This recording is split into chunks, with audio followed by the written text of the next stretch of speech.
McDowell got her in the left rear. Yep. Yeah. And Oh no, she hit him in the right front. And when that happened, just got air underneath the car. Is anybody left in this race?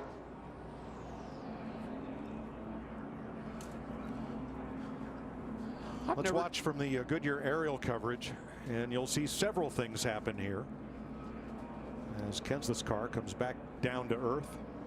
I can tell you, a lot of teams are going to be freezing those shots to look underneath this car when they leave here. No, I saw that. It's not often you get to see what's underneath them. Right behind the red 21, there's the three of them. Whoosh.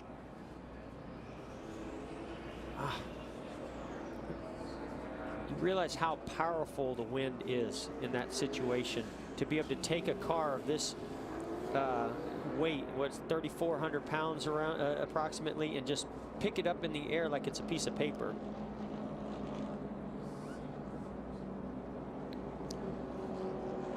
There's McDowell into the 43 of Eric Almirola. Look at that. And thing. up goes Kenseth. It's like a feather. Lord of mercy. Now right in oh, we have trouble in turn number 2. Johnny Anderson, flipping the third-place car, has crashed on turn number 2. Anderson's car totally destroyed. You could see his arm out of the car as the car was rolling side over side. Safety crews on their way to car number 77. Anderson running in a very tight draft with the front 2 cars. Caution naturally on the track. Look at McMurray. He has a big run down. Oh, we got one spinning. And it's McMurray. Man, that thing is flipping, rolling. That car is junk. You got that right. Well, just hope he's for a ride right he there. had been incredibly fast. He got a huge run off turn 2, caught a pack of cars, made a quick move, and ended up in the fence. Mike, The drama began with Cale Yarborough's record-shattering qualifying lap, 200.503 miles an hour in the Harry Ranier Chevrolet. But then, lap 2, winds gusting to 40 miles an hour catch Yarborough in turn 3. And in turn 4, big trouble. Yarborough Chevrolet was totaled. A backup short-track Pontiac was shipped down from Charlotte. White flag. White flag is out. 2.6 miles to go. Oh, trouble. Trouble. The big one. On the dinger. On his lid. Side over side. End over end. Kevin Harvick's going to win this race. Actually ended this race. Hey, Jimmy Johnson got out of shape first there. It saves it. And right behind him, everybody starts getting together. Looks like Tony Stewart forces Allmendinger upside down. Boy, and that, thank goodness, the safer barriers on that inside wall. Yeah, and we've seen in past that when something happens behind the leaders, that NASCAR's let these guys. All right, it is a magnificent chess game that is being played here. Oh, trouble! Ricky Rudd slamming toward the wall. Crashing, rolling over, side over side.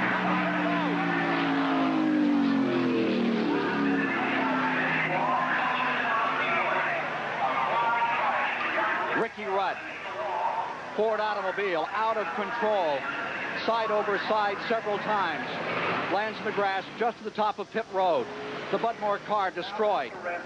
You're watching live from the Daytona International Speedway, the Busch Clash of '84. The most serious crash in the 6-year history of this event has just taken place.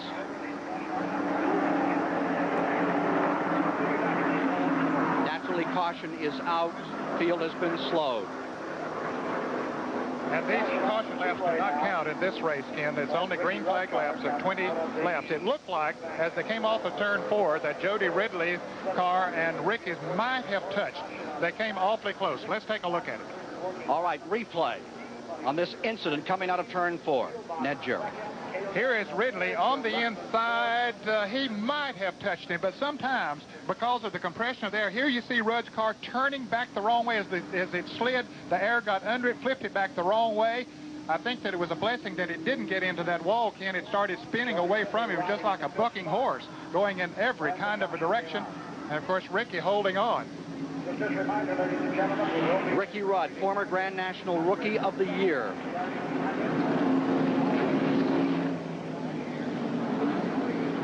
Last year, he won 3 straight pole positions. He was on the pole here at Daytona, then on to Richmond, Virginia, and Rockingham. Ricky Rudd's car has been destroyed in his first effort for the Bud Moore team. Very unfortunate situation. I was about to say, as the cars were coming off of there, it was hard to tell if they actually touched or not, but sometimes the compression of the air, they get within a foot of each other, that it has the same effect as the cars touching, and they're almost out of control as they come out of the turns anyway, and it doesn't take much to send it in a spin. Let's get the analysis of Richard Petty. Richard, you take a look at it and tell us what you see. Well, I tell you what I seen, it looked to me like that the car just got loose coming off the corner up there. There's a big bump, and if you don't land just exactly right, I think I made a comment before, Richie's car looked a little loose to me. And he's up a little bit higher. If you notice, he's up pretty high coming off that corner. Now, if Riddle hit him, I don't know. He could have touched him right there, because all he had to do was just get a little sideways. But it looks like the car just got a little sideways, and just the cars running that close together, even if you don't touch them, the wind acts like you hit each other. And all he had to do was break the car loose. And then when these cars get sideways, they're bad about doing just what you see here. It just looks like it's a lot more moving around. Ricky, I think, is real lucky because the car didn't hit anything solid. He was lucky that it went away from the wall there instead of hitting the wall, and looks like he's going to be okay. I just don't see it happening. That 9 car is in the driver's seat. Oh, Stenhouse. Stenhouse pounds the wall, but they took the white flag, sponsored by Credit One Bank, under green. Stenhouse.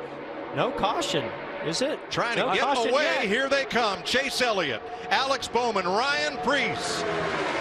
Logano on the outside. Oh, and Byron's around. He crashes. Caution is out. Heavy impact to the inside wall by the 42 of Larson.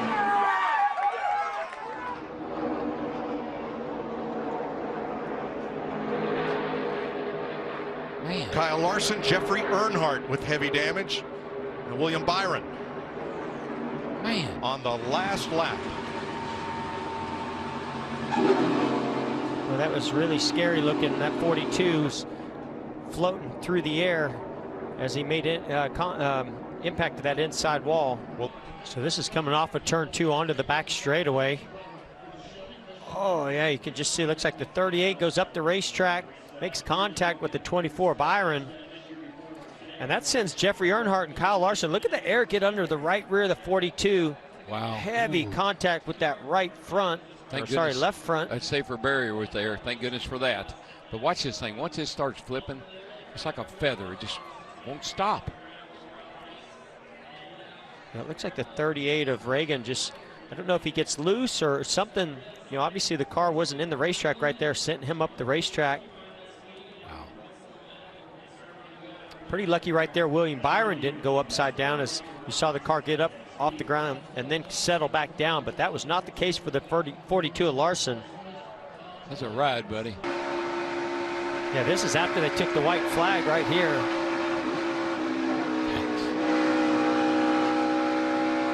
And you just saw David Reagan just, he came up the racetrack, lost some control of the car, maybe with the front, got into the side of the 24 of Byron, started all this mess and sent the 42 of Larson into that inside wall and flipping. Just a wicked sidewinder roll. It's amazing. Kyle is now with Vince Welch. And Kyle chatting with Ricky Stenhouse a little bit. From the time Byron hit you in the side of the door until you came to a rest, what's going through your mind, Kyle? Well, initially I just thought I was going to hit the inside wall pretty hard, and then right before I got to it, I felt it lift, and I was just hoping it would set down, and then it just started tumbling. That was probably the longest flip I've ever had. Still haven't really seen a replay of it, but I just didn't know if it'd ever stop. I knew I was flipping and just hoping that I wasn't gonna get any closer to the catch fence. So yeah, it just was a little bit scary, but thankfully I'm all right. So thanks to the Fab Shop at Chip Ganassi Racing for building safe race cars. That was like I said, it was scary.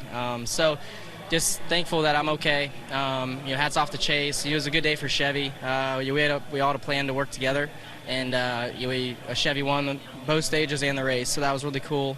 Thought I could have a shot to win there, but it just didn't work out. As soon as we left the restart zone, we were kind of just in a bad spot, and so then I was in the back, and when you're like that and everybody's 4 or 5 wide, something crazy is going to happen. So in the middle of it, but had a good time today. Just wish we would have been on the right end of it for once this year. Glad you're okay, though.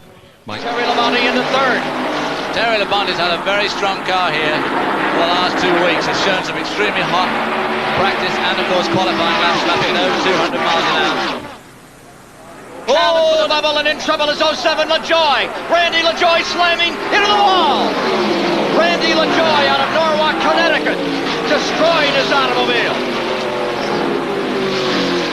Randy LaJoy, second generation driver, absolutely destroying the Bob Johnson car number 07.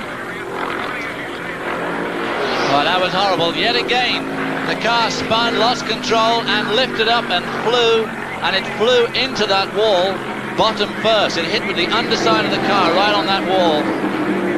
There's going to have to be a rethink about that wall. That's the third major crash that wall. Bobby Hamilton has impressed us all with his strategy, stuck to his game plan, and now here he is getting ready to battle for the win at Daytona. Got a side-by-side battle for the lead. Whoa, whoa! Problems early on. Chad Chapin gets spun around and upside down. Chapin back onto his wheels, and we were on board with Dennis Setzer. Dennis made some contact. Looks like he was trying to bump draft him, and he got Chad turned around. There's Terry Cook after such a great effort. He was involved in that action a little bit. Another wild ride for Chad Chapin, though, much like Rick Crawford's earlier today.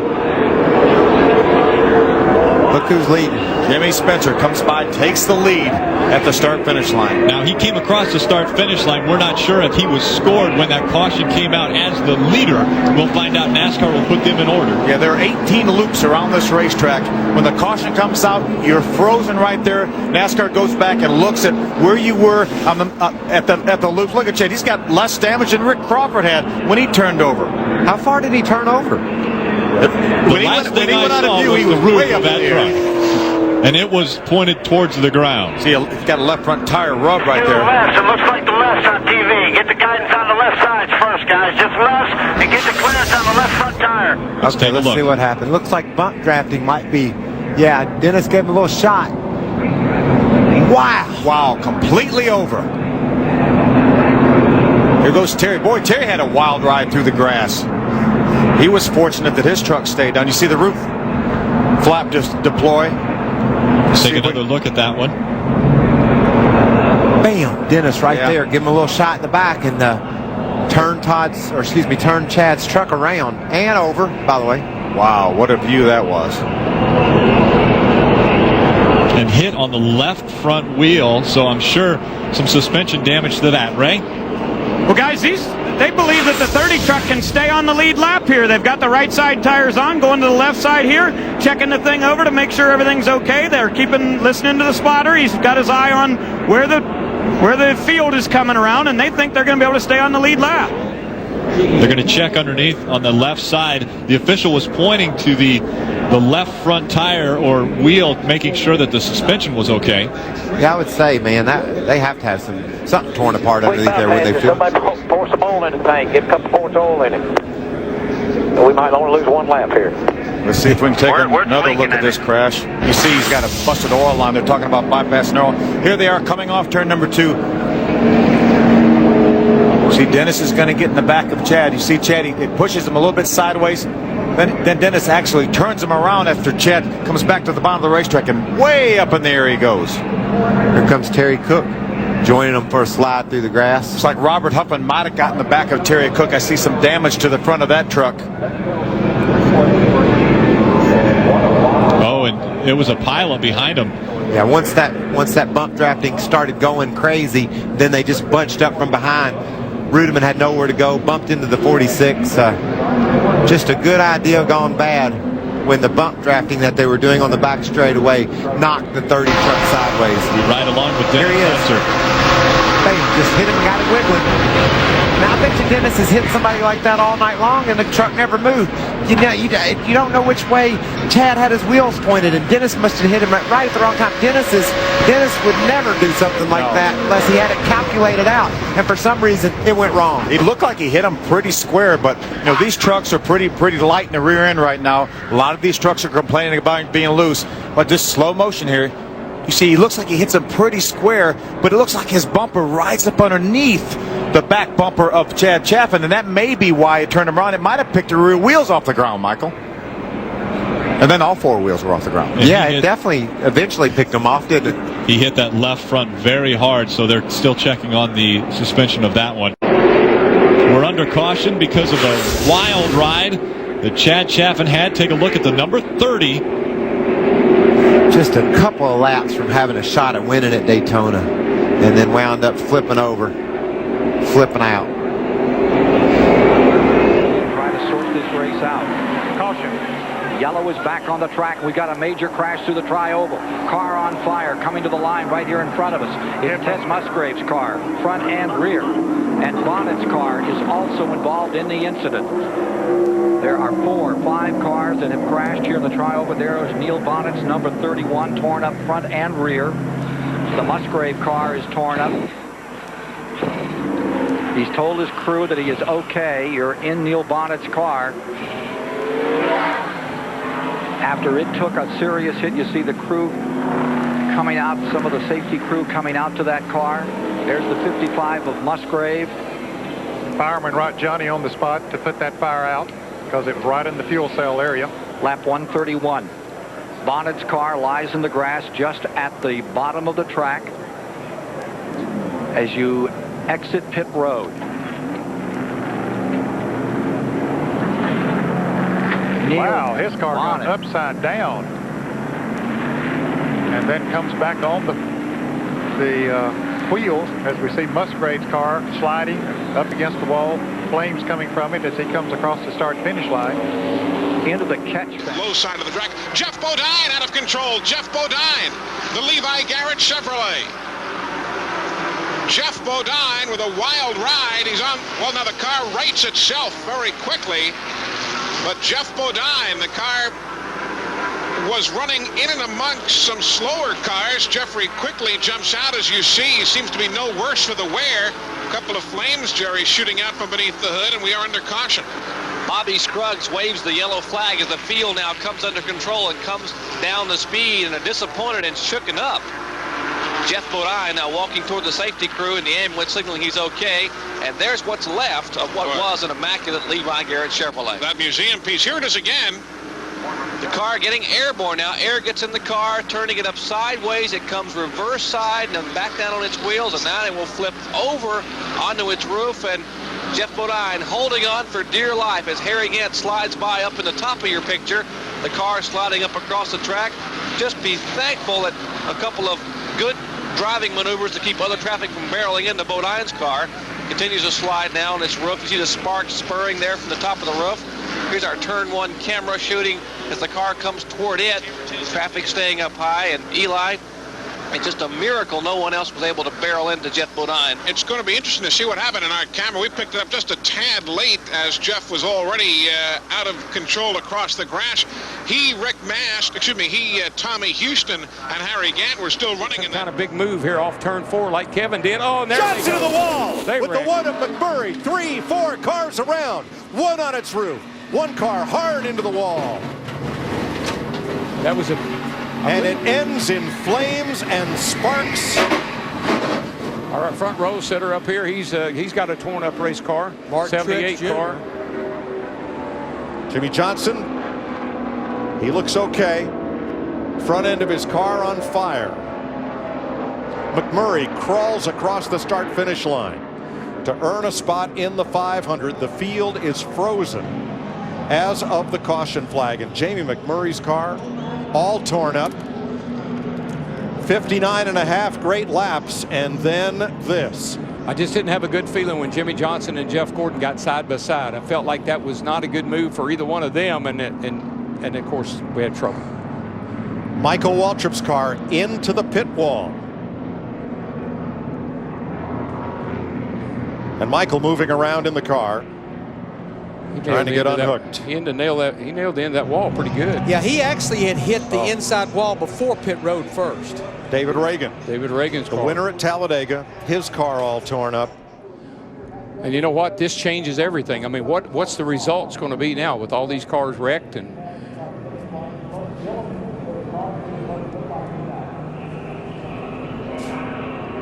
we're going to have to wait for an official finish. But it looks as if Casey Mears, who had to stop, did so, avoided calamity, and makes the 500. Michael Waltrip climbs out with a badly damaged car.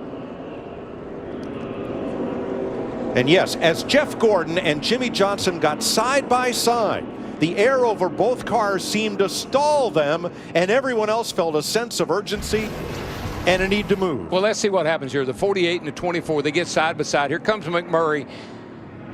Menard had a fast car all day long, and here comes McMurray, and he just gets a little bit of piece of that 48. A lot like happened in the Unlimited. Looked like Jimmy's car just got loose and spun. Look at Clint Boyer in that 15 car get up in the air. Thing went all, it did a 360. And here's trouble on the front straightaway, big time trouble. It's Rick Mast on his roof. Upside down, Rick Mast skating into the infield. The yellow flag across by the start-finish line directly in front of us, Rick Mast. Getting in the wall, the tri-oval area. He has slid about 1,000 feet. And the car coming to rest directly below us. And fortunately, Ken, that car didn't keep running. Didn't keep tumbling up in the air. We hope and pray that Rick is okay, but I would venture to say that the chances are better because it didn't start flipping. Rick Mast had been in 11th position when this incident took place. Okay, there's Buddy Baker down on the inside of him, and Buddy touches him. Buddy Baker does indeed touch Rick Mast, gets him sideways. There's Mark Martin right behind him. And you see when he comes down off of that banking, the air gets under it. That left a big space there that the air could get under it, flip him up on the roof. There's Joe Ruttman coming up on him. He slides up to the high side of the racetrack on his roof, touches the outside wall, slams into there, and Rick, he said, "Where am I?" He's got to wonder where in the world he is. And then he just slides all the way down the track for several hundred yards. And the safety crew is there with him now as we see his car continue to slide down off of the racetrack. Fortunately, everybody else got by, did not hit him.